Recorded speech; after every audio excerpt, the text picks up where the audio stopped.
Hey everybody out there, Dr. Martin Williams here from Ambassadors Worship Center, and Pastor Josh is also with me. We're going to try to cover a lot of what happened on Sunday morning. So welcome to Wednesday night service at Ambassadors Worship Center. Now is the right time for you to call, text, share this with your family and friends around the world. This is a very important discussion from Sunday morning in our family series. What's the name of our family series again? Home improvement. Home improvement, improving our families, improving our relationships. That's what this is all about. We chatted on Sunday a lot about a story from Rahab. So PJ and I are here to discuss it. First of all, we're going to talk about the sermon. We'll ask one another questions. You can do the same. You can put all this stuff in the chat, have this conversation with us. But also, again, lastly, if you have anybody that you love, that's part of your family, that you want them to get hit right between the eyes with the truth about how to develop family and what kind of things that should be done, built on the story of Rahab, share that right now. So Sunday, my title was, It's Our Time. And I used the story of Rahab to, by the way, I've been studying this story for a long time for me and my family just to understand it. But I think it was the first time I sort of preached it. Not true. Well, like this?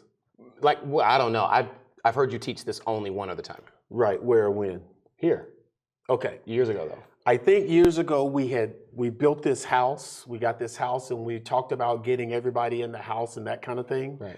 From the perspective of Sunday, from the word harlot, had Mom, Pastor Linnell, talk about what harlot means in this particular scripture. Right. But I wanted to flip it and make sure people understood all those words, and I won't use all those derivatives of the word harlot. Sure. But what it really means, it asks a question. Are you a harlot? Are you a person, when it comes to your family, you listen to everybody's opinion? You listen to the opinion of news. You let any impression on what family means, you allow that to be impressed upon your family. And we need to stop being harlots in that light. We need to see our families as opportunities for growth, opportunities to live a better life. There's not a better story to tell, to apply that to, than the harlot called Rahab, in my thinking. Mm-hmm. So what did you think? Yeah, so it's the church, if you guys are up to date, they've heard about Rahab twice. So I only mentioned Rahab as the matriarch of familiar spirits. Okay, good. So I communicated that what you see in the tale of David's lack of self-control when it comes to Bathsheba, David's lack of parenting skills when it comes to his sons, and how all of his children have the root of sexual sin. Mm-hmm. So from exposing themselves through sexual acts on a tower, to improperly treating a sibling, to having multiple concubines, which his father says, don't take a wife from this land. All of it, its core goes back to a spirit that made itself available. So in that sermon, I talked about how there's really no such thing as like a family curse. There's just family choices that have just been perpetuated, and somebody has over to make generations. And Jesus, when he dies on the cross, he redeems his entire bloodline. And people think that's just Joseph and Mary, but it goes all the way back to that line, all the way back to Rahab or Abraham, really. So. Yep. So the idea is that God doesn't really need a perfect family. He just needs a family that's in progress. He doesn't need a perfect one. Rahab is an example of that. As we find out in the story, as Joshua is sending spies in to spy on Jericho, they end up at Rahab's house. Now, didn't get a chance to say this on Sunday. We don't know. Can I ask you a question? Yeah. You mentioned Sunday that the two that he ended up leaving were the only two with the good report, right? Of the 12 that they sent? Is that right, or did I hear that wrong? They weren't the same two. He just sent two. He just sent two. Is there symbolism there of why, like, out of all the 12 that came back, only two had a good report, he only sent two? Well, 12 were sent originally. 12 were sent originally. One from each tribe. Right. But the only two that gave a good report was Joshua and Caleb. Them two. Right. So why didn't they go? Why didn't who go? Joshua and Caleb. I'm sorry. If we're off track, I was just as you were preaching it, I'm like, I have a note in my Bible. Why I'm like, didn't Joshua and Caleb why didn't they go? just? Why wasn't their word enough? If They were- Joshua is the lead and Caleb is the second. You're going back to the first time. It Yeah. wasn't enough. 2 against 10. God said, go, go, go. They wouldn't go. Send somebody else. They wouldn't go. But when they started to die and things began to fall apart, Right. they decided to go, and it all. So when I see that, it's like you and mom seeing it is not enough. Like the children have to be able to see what you saw for themselves and make a decision. Or they need to trust in their parents that their Enough. parents see. Got it. Okay. That's Okay. That makes sense. That's the way it works. So Joshua and Caleb now, they were 40 at first. Now they're in their 80s. Right. So they're sending someone in to go and spy out the land. Right. When they get into the land, how do they end up at, we can speculate, how did they end up at Rahab's house? Right. Do they already know about Rahab? Right. Was it because her house was on the wall? Or divine intervention. Or like in this case, I believe God is looking for families that are the most, not desperate, but the most hungry. I think he's looking for families that are ready to change the trajectory of their family life. Whether it's family curses, whether it's habits, that I think he's looking for someone that will say, we're going to live different. Yeah. We're going to figure this out. Right. We're going to be bold about it. I think he's looking for families that are ready for change. Yeah. And I think that that's a type and shadow of even what God told Abraham. If you could find, because at the time when you, Yep. and it's numbers mean there's nothing in the Bible that's a waste of ink. When he said, if I can find 10 people to God, will you spare Sodom and Gomorrah? The average size family at that time was like 10 to 12. Okay. So like families, they knew that they were wealthy by the families that they had. So when people are like, he had to find 10 people, he didn't have to go anywhere else. He find one household. So like, I think that that's extremely interesting. Like Jacob. How those tethers are together. Like, Yeah. I'll save this, I'll spare this entire city if I can find one family that, God was hungrily looking for a hungry family. In this case, perhaps God through Joshua was looking for a hungry family. Yeah. They just happened to find a woman who was ready. Her name was Rahab, ready for her family to change, ready to go in a different direction. And the best way to look at this is to say she's right now a harlot. Yeah. She's right now a prostitute. Right. And God goes to meet with her, and how quickly things change when families are ready. And that's really the point of this Bible study tonight. That's the point of Wednesday night, is to be practical and ask, are there any families out there that are really ready for change? Really ready for change. Not necessarily off-put by the title, Rahab the harlot, but it's like, I don't want my family to be the harlot anymore either. I don't want my family to live the way it's lived for generations. And I believe I'm the one. Mm-hmm. I believe that I can change that. I can have a positive effect on my family by doing what Rahab did. Mm-hmm. That's the bottom line. Mm-hmm. So Rahab lies to the king of Jericho.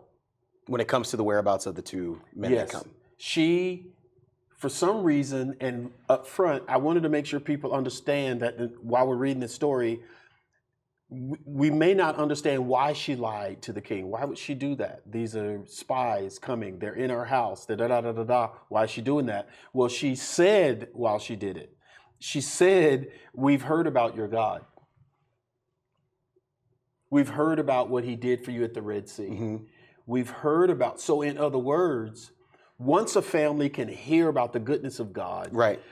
it's great to have at least one person in that family that's like, I've heard about the word of God. I've heard it at AWC. I've heard it in this church. And now I'm going to be linking up with other families or people in the church who may call themselves, I'm the one. I'm listening to God in this particular predicament. And I believe that I can be the catalyst for change in my family. We only need one. Yeah. When I'm reading my Bible again, and I'm planning to read through it, I've been reading through it all year, and where am I at right now? Currently in Matthew. I think it's interesting that like many people's lives change in this book because they heard something that presented them better options than what they were living.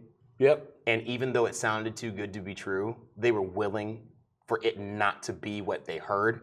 Just hearing it and like, you can be healed. I can be healed. Like they didn't allow people around them that said like, well, you could end up getting there and dying there. There's like a common thread between like the lepers and the woman with the issue of blood and the blind man and blind Bartimaeus and the man that sat by the pool of Bethesda. Like all these people, everybody around them is saying like, yeah, I mean, you could get healed, but like, if it doesn't work out, you might as well just stay here and like save yourself the what's the word, huh? Heartache or the like. There's a potential it could work. Or the disappointment. But there's a potential it could work. But there's a greater potential that you would be heartbroken if it doesn't turn out to be that way. What would drive the one in each family?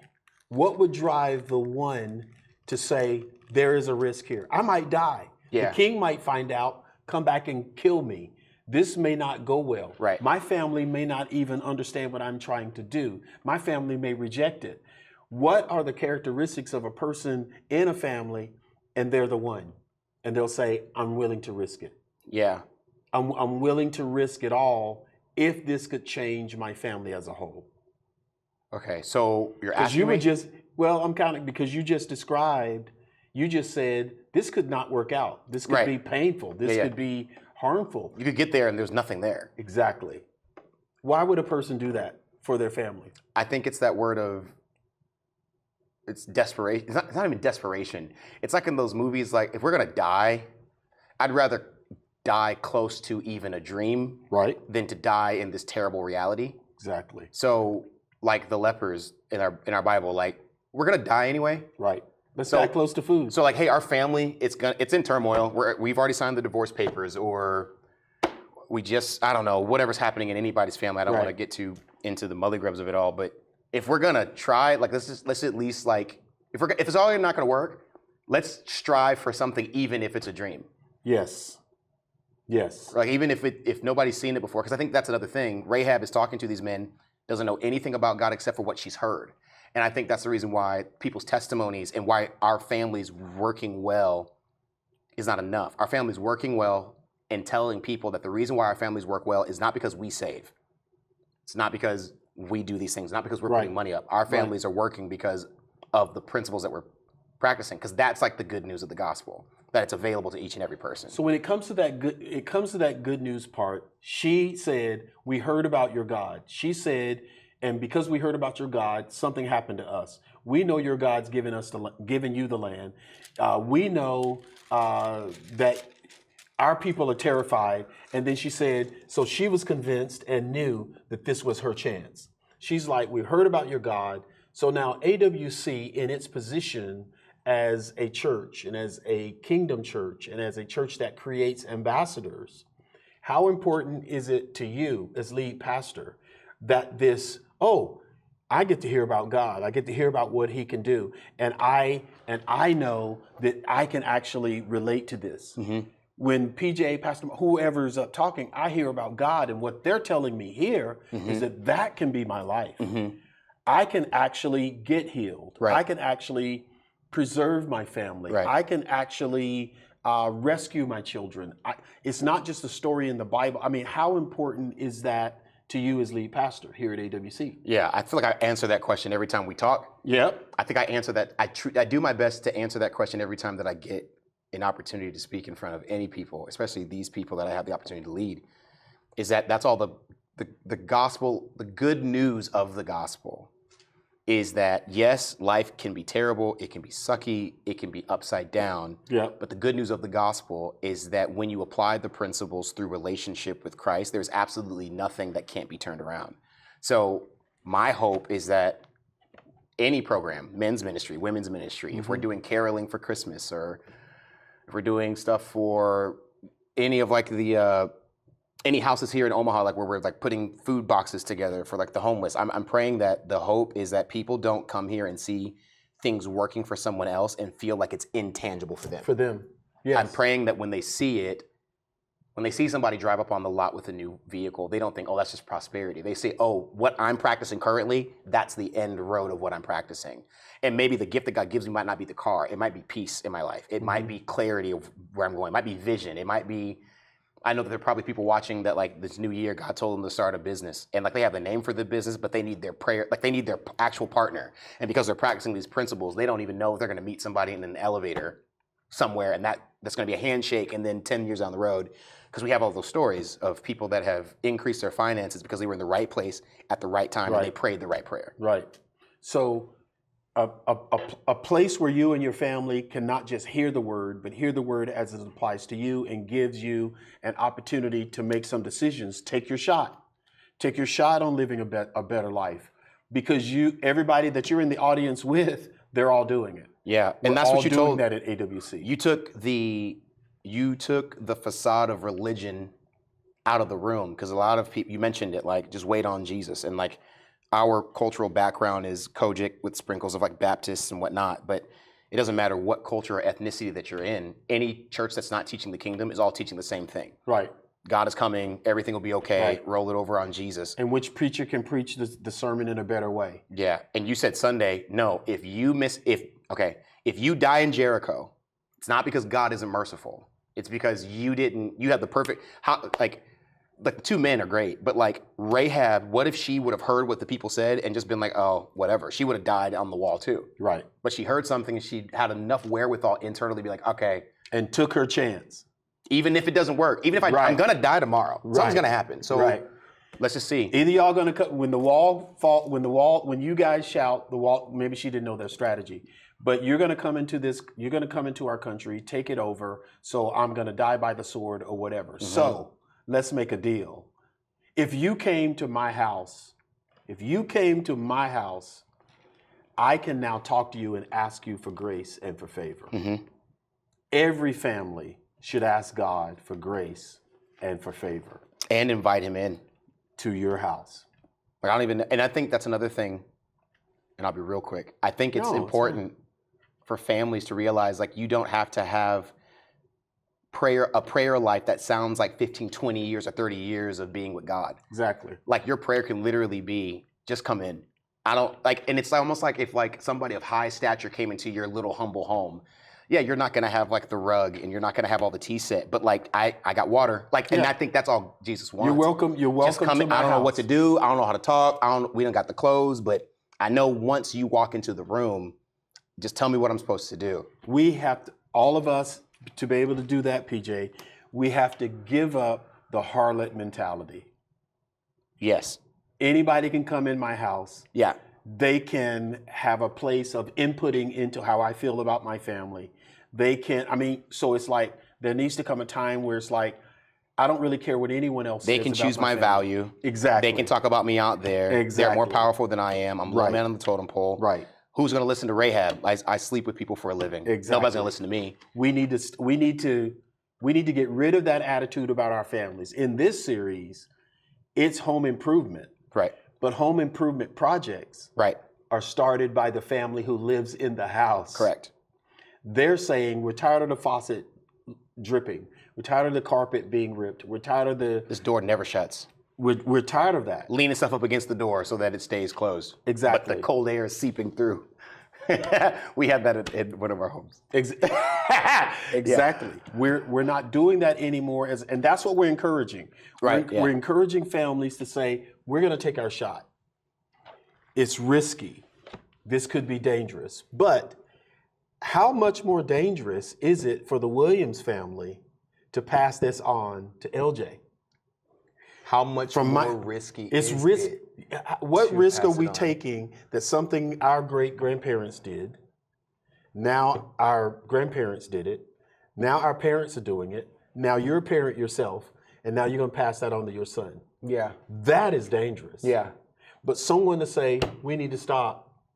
We need to stop that financially. We need to stop that relationship rise. Yeah. Someone says, there's a stop gap, and I'm stopping the gap at Joshua. I see what you're saying. That is easier than trying to make sure that 5 generations isn't destroyed.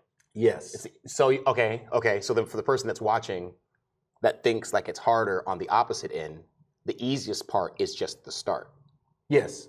For somebody just to make, I don't know what to do, but I know that the way in which we function emotionally, this ain't it. Yes. I don't know about no therapy, no counseling, or nothing. Or like, Don't hey, know nothing about that. I don't know nothing about the upsell or downsell, but it doesn't make any sense while we're living paycheck to paycheck. This needs to change. Even though I don't know how or what to do, because You that's don't what have to know Rahab how. did. Right. She didn't know how to pray. She didn't even know God's name. She probably didn't know of the different tribes. She didn't know about the commandments and none of that, but she knew enough to know that this isn't normal. And I think that's a lot of families. They don't know that what they're dealing with isn't normal. And I'm going to say it because I could care less. I don't think that people know what dysfunction is until they come here. Mm-hmm. A lot of that's think true. people Well, we've been see told that. Yeah, they see it and they're like, wow, so a family can be, a husband and wife can disagree but not leave agreement? Yeah. A family can have a child that's out there that's not living this Bible but still love them and the church still loves them too? That's the point. Yeah. Like Right. it doesn't. So that's what I'm going. I'm going back now. Gotcha. Okay. I'm going back to they hear the word here at AWC, Right. but the word here at AWC is not just about the guy, the girl in the pulpit. Right. The word here at AWC is that people in the purple chair are doing it. You're sitting among people who are at all of the gamuts. Just heard it, wow, and now you're sitting next to someone who's done it. Right. Yeah. You're sitting next to people who are struggling through it. Yeah. But all of us are doing the same Right. thing Right. all the time. Yeah. That's the goal of this, of people who can take the risk and say, I really believe this is an opportunity for my life to change. Can I ask you a question? Because I know, so people look at me and sometimes they think like I'm like over exaggerant, but that's just how I am. I'm that way privately. I laugh too loud. I laugh in places where I'm not supposed to. But Yeah. you said something on Sunday, and you might be in your notes, but I'm wondering if she's a harlot, that means that she's probably been disowned by her family. Because even if they're in You would Jericho, think, right? there is a God. There is a Yep. God in Jericho, and I'm sure ethics, culture, whatever, what Right. she's doing is probably frowned upon. Right. Because if she's on the city wall, that's the most outskirts that you can get without being out of the city limits. Another Right. conversation for another day. What was the conversation that she had with her mother, her father, her brothers to say, hey, I can save y'all, but y'all have to come potentially, and this is all hearsay because it's not in the scripts. Yep. I need you to come to the place where I do the dirty stuff that you have disowned me for. Right. But now the place where I do the dirty stuff that you disowned me for is the only place where you can be redeemed. Right. Like, what does that conversation even look like? Because we have people in our church, I've assumed, that they might have a child that might be wayward. Let's just assume. And like, hey, real quick, mom and dad, I know you don't like me for doing drugs, but I met these two guys at the crack house. Now, hold on. The only way that we're gonna be saved is that you have to come You have to come to the crack house. So like, what is like? Do you think that there was like the Holy Spirit present? Was there like what did you think they sensed? How did? I think it's real simple. It's real simple because her parents, her sisters, brothers, nieces, and nephews, they've heard about the children of Israel. So when she says They know so they're when Rahab gonna says die. we, she means like we Everybody. in Jericho knows. The Got it. king. Okay. The king and everybody knows. That's why he asked for these two men. Right. Got you. Okay. The king knows that no one can stop your God. Right. Nobody can stop your God. And either we're gonna die or live. So what I'm gonna say, I got the crack house, I got the whore house, the prostitute house, the house of ill repute, whatever you want to call it, the brothel. Whatever. Yeah. A place where people would say God can't be there. Right, but he's here. The spies were at my house.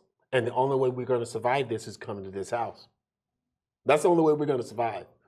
Would you come if you were her father? So that's interesting. I'd have to take away what I know.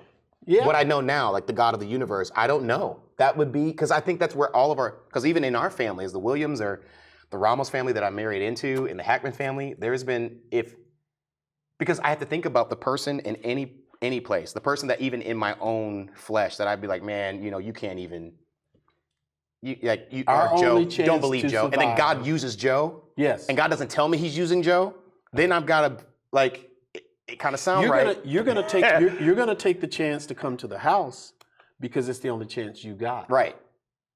It's the only chance you got. So even if we're not gelling, I'm just trying to save my life. period. Got it. Period. But we'll figure this out after if we make it tomorrow. If there's one boat and Uncle Harold is in there and you hate Can't Uncle stand Uncle Harold. Harold. You hate him. Terrible. But there's only one boat, Uncle Harold is in it because he's your family, and you drown or you get in the boat. Get in the boat. You get in the boat. I'm gonna get in the boat hating you. Absolutely. This is what I'm saying. I don't like you, but I'm not gonna die. This is what I'm over saying. my- This is what I'm saying about this story. God never says y'all got to be saved. He never says you got to love your family. He never says Right. any of that. He says get them in the same house and make sure they stay there. If they walk out on the street, It's over with. over with. But if they stay in the house, Right. they're going to be rescued with you. Right. That's it. The God we're talking about in this home improvement thing Yeah. is not a God that's looking for perfection up Right. front.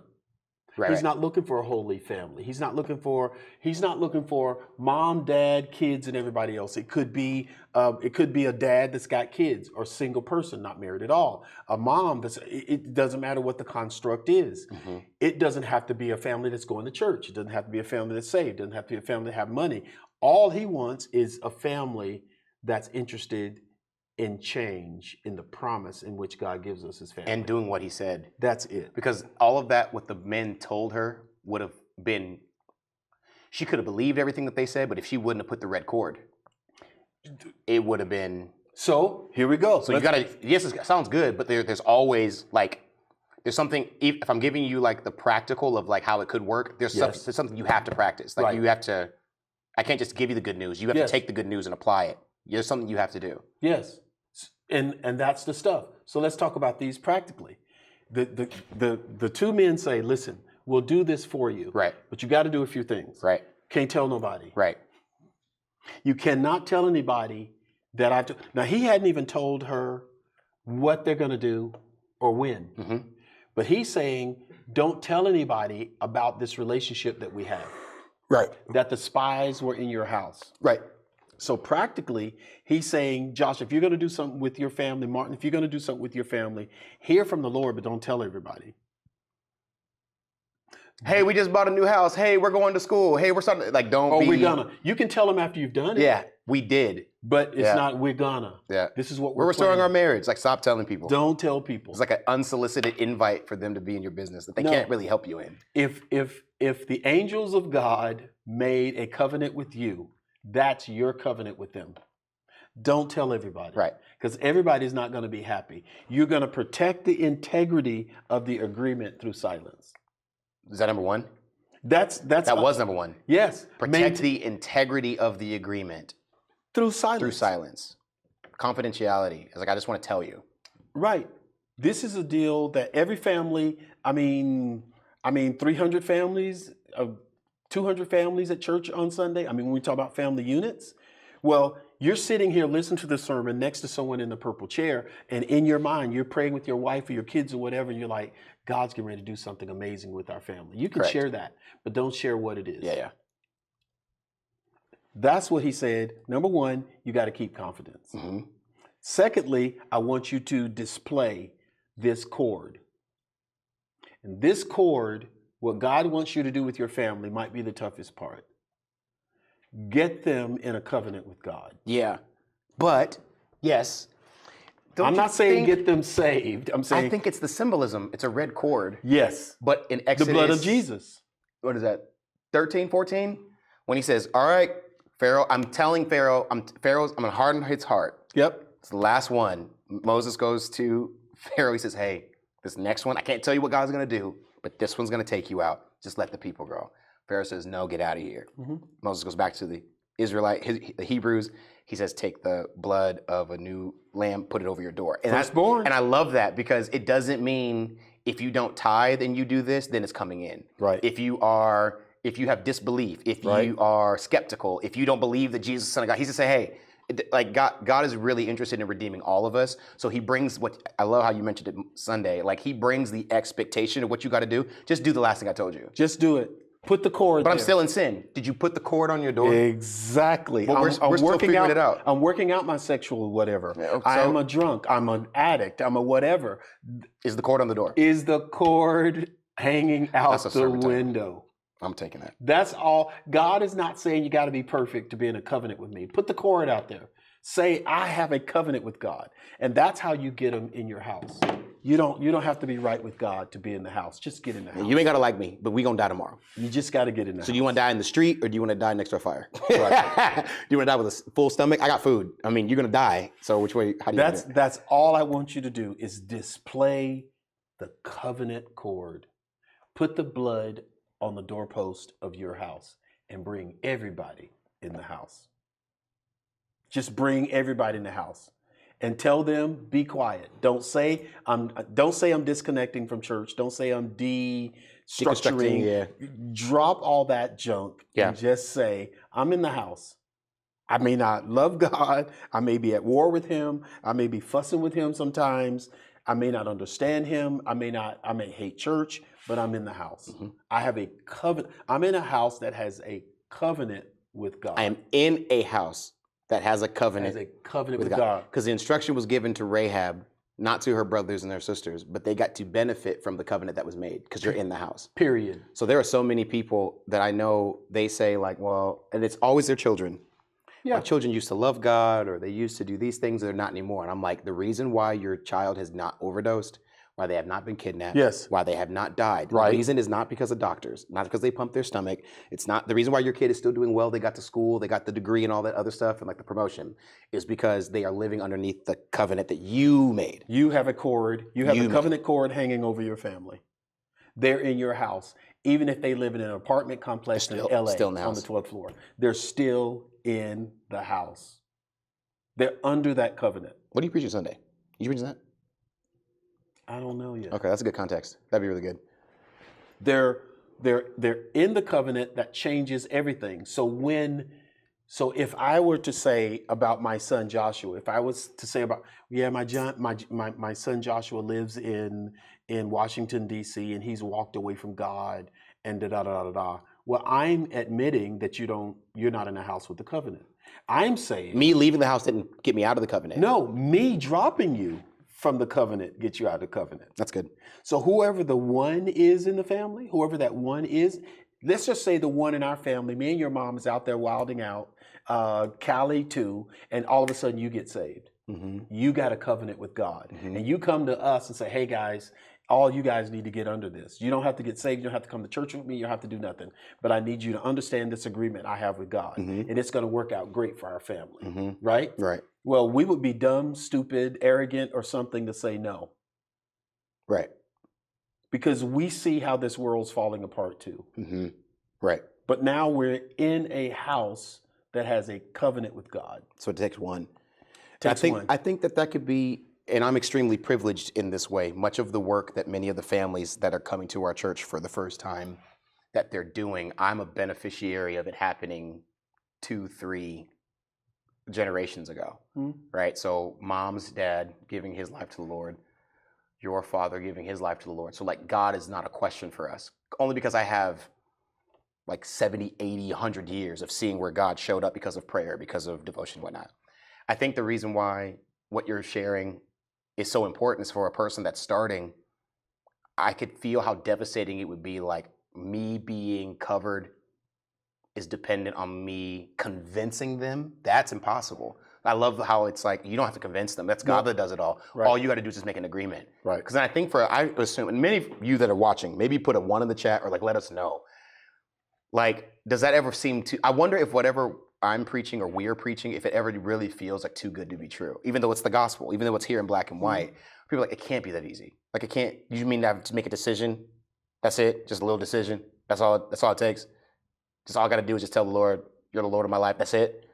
That's how it works. Right? And I know Christians want to make it harder, heavier. Because it like feels like you achieved Right. what Paul says, I've achieved grace through my works, my deeds, and my actions. That's what the book says. It says you can't work for this. There's nothing you can do. You have to, you have to, God requires perfection in heaven, but he only takes people that can never receive perfection in heaven. Because the only way that they can receive perfection in heaven is receiving him.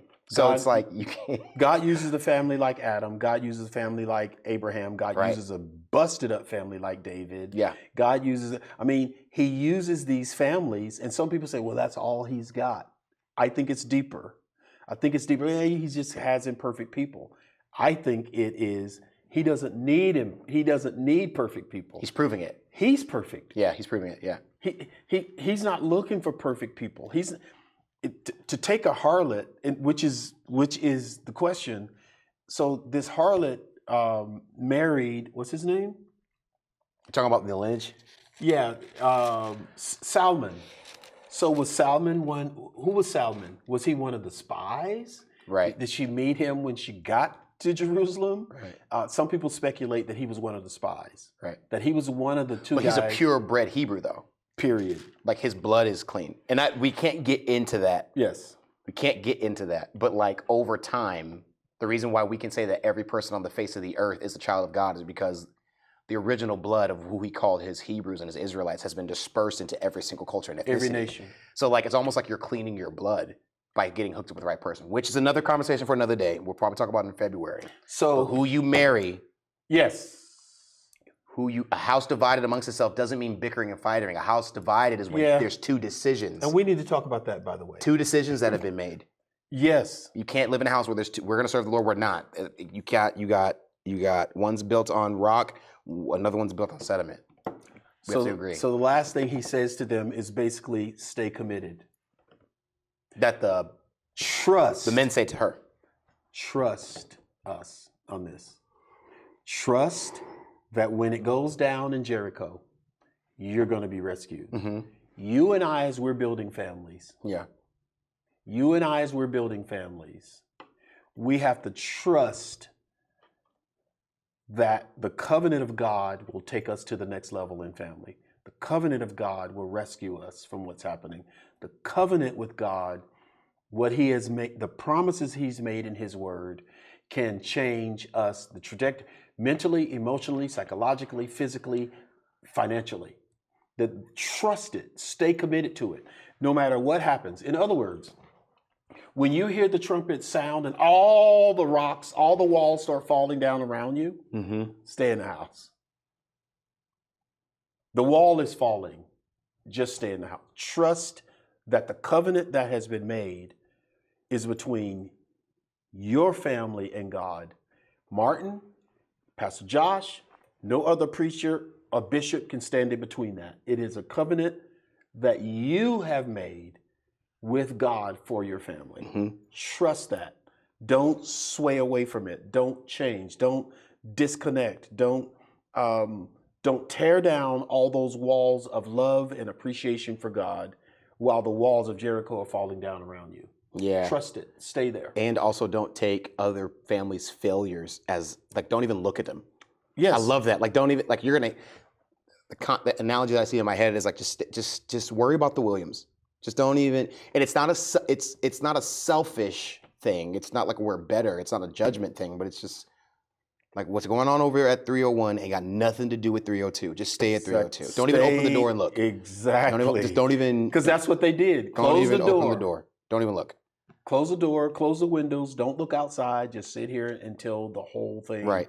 is over. Right. That's what God wants us to do. Right. So that is the vision for family. So, I mean, I hope you guys are enjoying Bible study. Put it in the chat, whatever. So now we need to talk about what are the action items. Somebody got to decide. That's number one.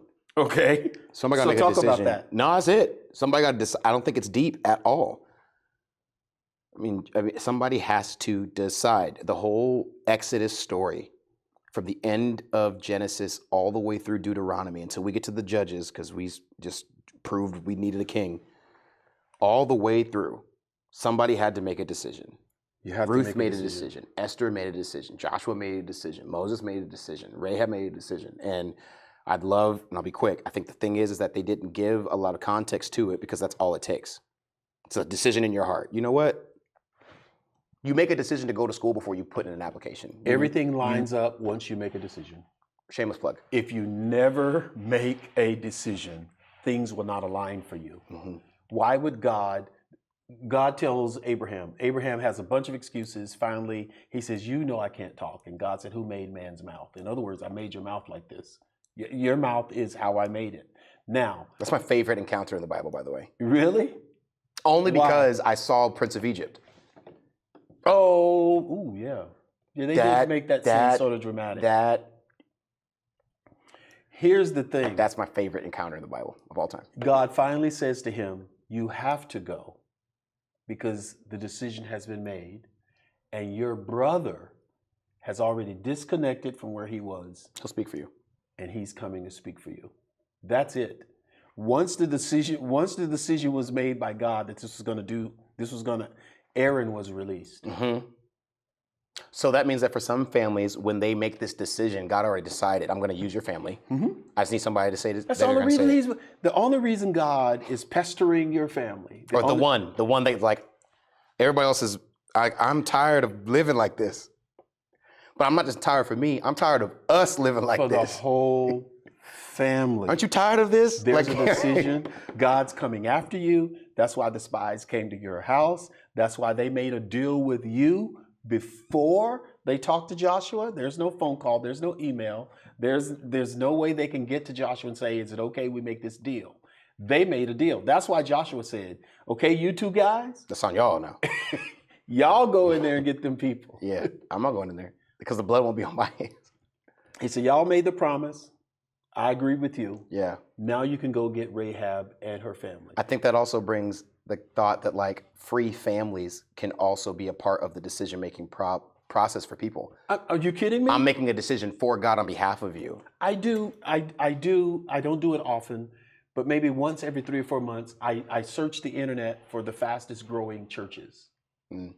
And I try to read their story. And there's one thing about every story. Okay. One thing. The Williams family gets saved and they change. So when they go back to their neighborhood and the Johnsons that live across the street and the Y'all different. they What- come. what happened to y'all? to y'all? Well, you know, Y'all look we different. changed. Well, we see you've changed. You talk differently. You treat your wife differently. Your kids are doing something, and you haven't asked us to come over. Well, it's not been that, but We have church on Wednesday. and Now I'm Exactly. serving, and I got men's meeting on Saturday morning, and she's leading Bible study, and our kids are in camp, and then they're also in the Christmas program. So if this church changed you, Yeah. maybe we should visit. Yeah. It can't be exactly what you're saying. We'll just come and see for ourselves. Every church that's growing, Yeah. that's how they're growing. Yeah. People are coming to their house and say, "You're not gonna." No, we don't really do that anymore. We have our family meeting. We've got church on Wednesday night. That's when we would all usually get together to hang out. We're not doing that. So I guess we'll go with you on Wednesday night. That's how they're growing. They're growing organically because people are changing around them. Mm-hmm. And when a church is encouraged, tell your friends, tell your neighbors to come. Yeah. Once they see you change, it's time for you to bring them to church. Which says that the church telling you to invite people isn't the genuine part. Because every church is saying invite your friends and your family. Right. What the genuine part is, and I think that's what I don't even think we even started yet. I think that God's about to do something really, really phenomenal. 25 is going to be an amazing I think it's going to be phenomenal. fiscal year for us. Right, fiscal. Mhm. But I think that's the reason is like the value isn't in the invite. The value is in the inviter. Yep. Because like, hey, my church does this. This is how my life has changed. People that have not been introduced look at your life and they're like, I don't know if I even trust the church or the God. They might even like me. I know that. People have literally told me like, I'm not necessarily like a fan of your sermons, but their lives are changing. So what did you give them? Like they're going to And like that's the way it should be. like they're going to Burger King. What did they get? Like what did they give me whatever they're drinking. What do I'll they take got? it. Right. But that's the same thing that happened in this story. Right. It wasn't about the spies. Yeah, it was about decision. It was about God that was changing their life. Mhm. So God is saying, take the action. And here's some practical things people should do. They should identify areas in their family that they need breakthrough. Uh-huh.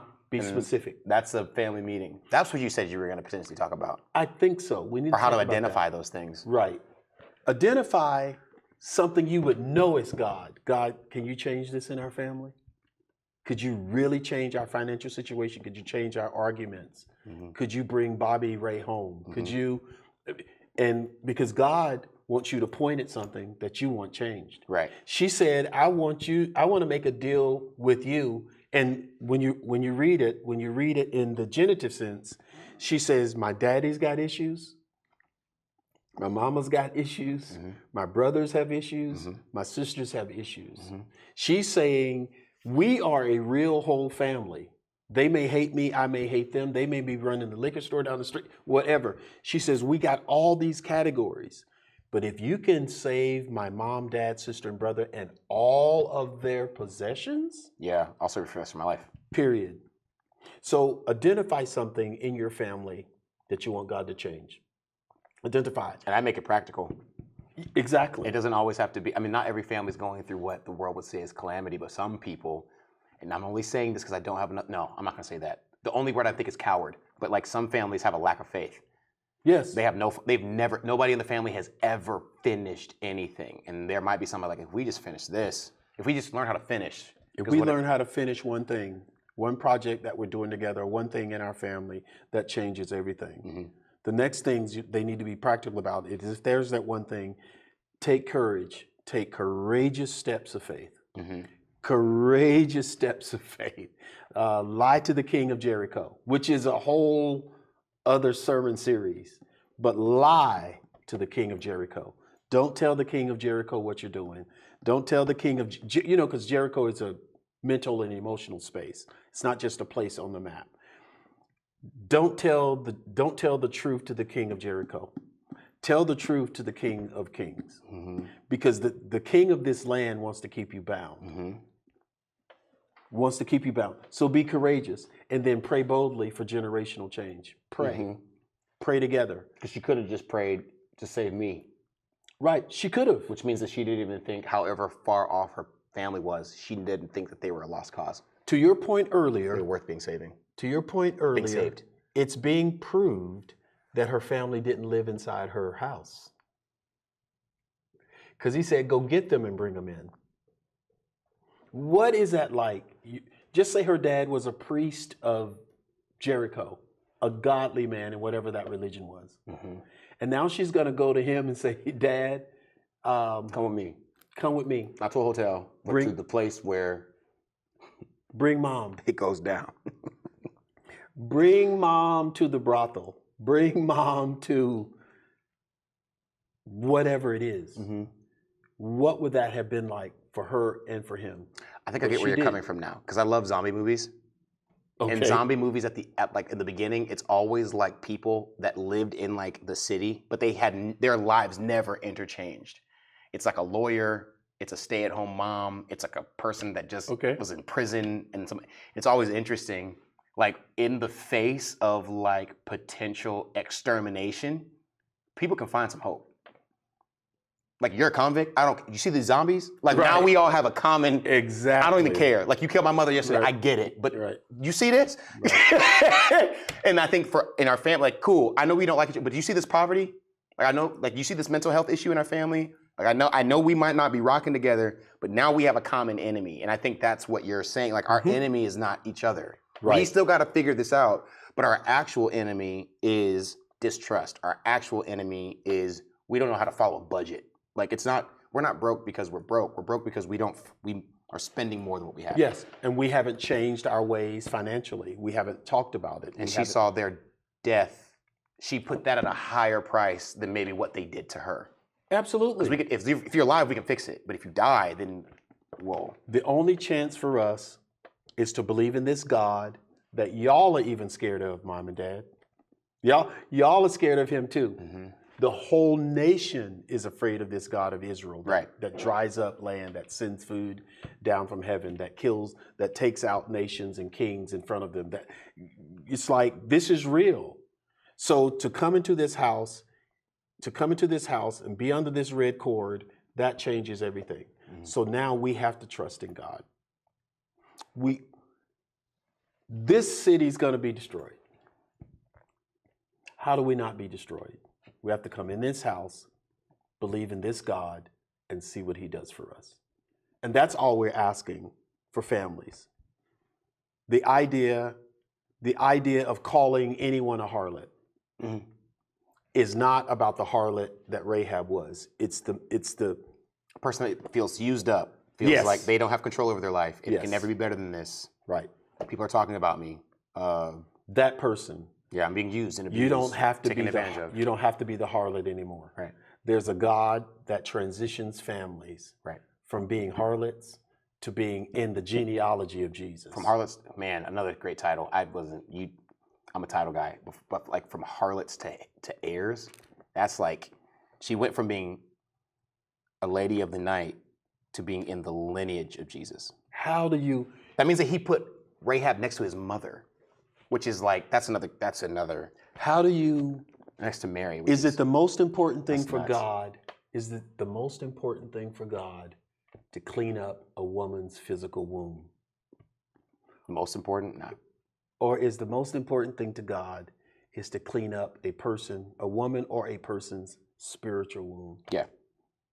That's what he's after. Yeah. Salmon somehow married this woman Yeah. and had children with her. Right. Which goes against a lot of what culture says. There's no such thing as ever being used up. And she never mentioned her children. She said, my mom, my dad, my sister, my brother. She didn't say my children. She didn't have children. Mhm. But she had children with Salmon Yeah. and put her in the lineage of Jesus. So that's Bible study, folks. Is it time for us to dismiss? Is that an hour, Brandon? 50 minutes? Yeah. I love pods. I love this platform, man. It makes me so happy. Okay, so then let's just do it now with this last 10. What are you teaching Sunday? What do you feel called to teach on Sunday? You've mentioned family meeting. You've mentioned maybe you and mom about marriage or relationships. You've mentioned, I mean, you could do the progression of relationships, how to pick the right person. If you're going to build a house, the most important materials in your house is the person that you decide to build with. I mean, I'm leaning toward how to build a family of resilience, but I love the idea of the family meeting, those components of a family meeting, which obviously this is what I'm hoping Rahab and them did in their house while they waited yeah. for Jericho to fall. And don't forget, Christmas is next Wednesday. Yes. I don't know. I'm stuck between all that. What would you teach? What would I teach? Talk to me about this whole January thing. What about January? Oh, Dr. Martin's going to teach every Sunday in January. I felt it in my soul. I felt it in my knower. Only because of what the What's word the theme of the year is. Oh, you haven't done that yet. I don't care. I'm so ready to go. The word of the year has to do with the title of your sermon. It's our time.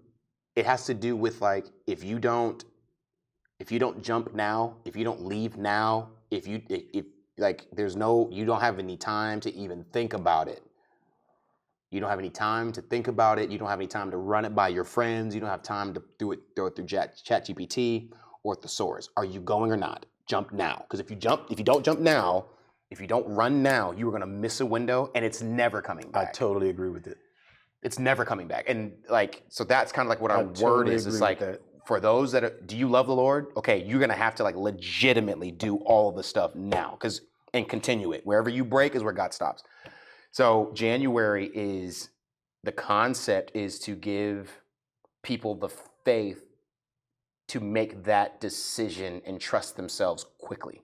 And trust God quickly. So how do you trust God when how do you trust God when you can't see, sense, or touch him? It's the concept of faith. Dr. Monroe communicates it in his book about how there are multiple stories in the Bible where we know as the reader this is God.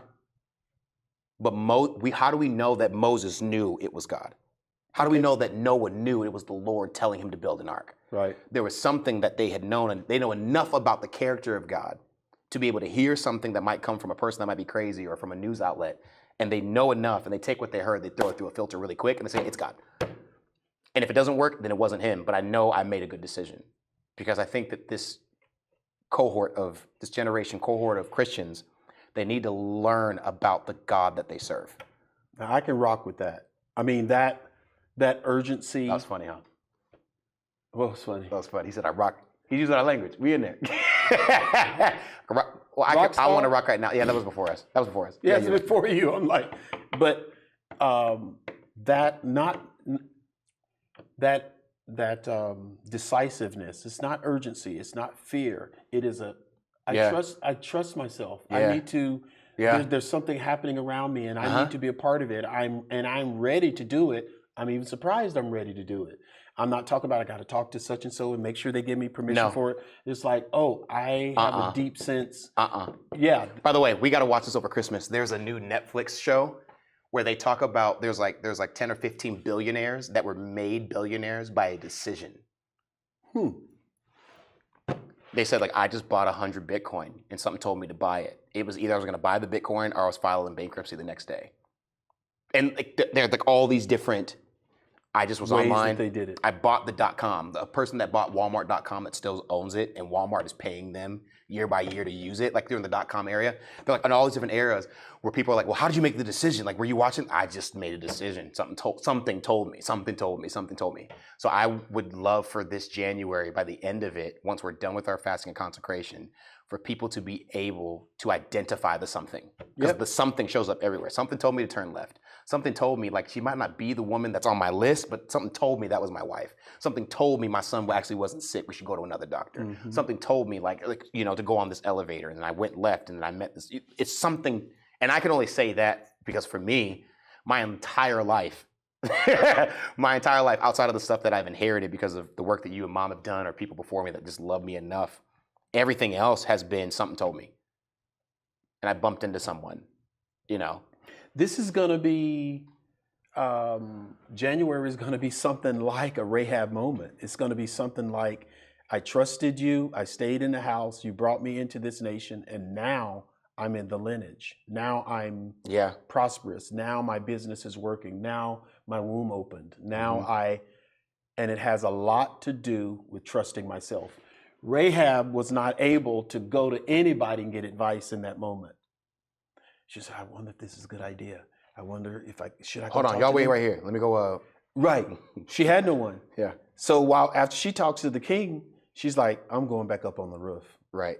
Yeah, and I think that's another thing too. Back up there. Why is the king coming to me? These boys must be different. Right. Like when the king, man, that's good. And the king knew they were when the in king my showed house. up, he confirmed that everything that I thought was actually the truth. So when you have a real, I'm sorry, we can't go there. But when you have a real encounter with God, if God told you that you can breathe underwater, I don't think it's the thing. When God shows up, you're like, oh yeah, because the king's presence shows like. So that's how I would end it. The series? No, now. Oh, cool. We Yeah. need to let y'all go put the kids to sleep. Yeah. But how I would end it, PJ, is God said to the children of Israel, because I know some of the things I said may have been off-putting, and it could have rustled some feathers. I get it. They watch series that are worse than what we preach about. I know. People be all right. The idea of the prophet having to marry a harlot. Yeah. How long, and God says, how long will you be the harlot? In other words, how long are you going to listen to the words of others? How long are you going to have that banner over your life that you'll go any way the wind blows you, any doctrine? That's harlotry. That's not listening to the true God that's inside of you. Yeah. And I'm encouraging families, if I could encourage one person in the family to be the one for that generation and just say, I'm not going to play the harlot. Mm-hmm. I'm going to listen to the Spirit of God that's in me in the moment. And change my name. Yes. Because God's waiting to put his name on it. Right. He's looking for somebody, the song y'all sing. What they say first? Do they say in that song? I was a beggar. Yeah. I was a beggar. I was an orphan. Right. I put your name on it. You put your name on me. So they say. I was a label with no identity. Right. So I put your name on me. You put my name on it. So the first thing that happens is the person put their name on it. Mm-hmm. I put my name on it. And then God says, oh, I put my name on it. It's that trust of your own intuition. This is who I want. I want to live a different way. And I can trust God to bring me into this. And if I do it right, I bring the entire family in. If I do this right. Simple. So you're going to pray for them? Nope. I'm on your show. I'm chilling. Yeah. Cool. I'm big chilling. Well, we're praying for the family, but most of all, I'm praying for the one. If you're the one in your family, put it in the chat. I'm the one, Pastor. I don't know what to do. PJ was saying a minute ago, I don't know what to do. I don't know how to pray. I haven't heard from God. I'm not sure, but I feel like I'm the one. That is enough for God. If you feel like you're enough, If you feel like you're the one and you can trust God, that's all he needs. So I'm praying that God will give you strength, tenacity, and courage to do what Rahab did. See your moment, take your opportunity, believe in God, have a covenant with him, and let him do all the work that you cannot do. I pray that in Jesus' name. I don't know if you love AWC, if it's the first time you're listening to this and you're getting plugged into AWC, but now it's time for you to come to church. Come to the house. Come to the house. New Year's resolution, promise, whatever you call it, whatever you're doing Sunday, come to the house. Make a plan to be here every Sunday in January. Come to the house with everybody else that are making all these pivots and all these changes. But we love you from Ambassadors Worship Center.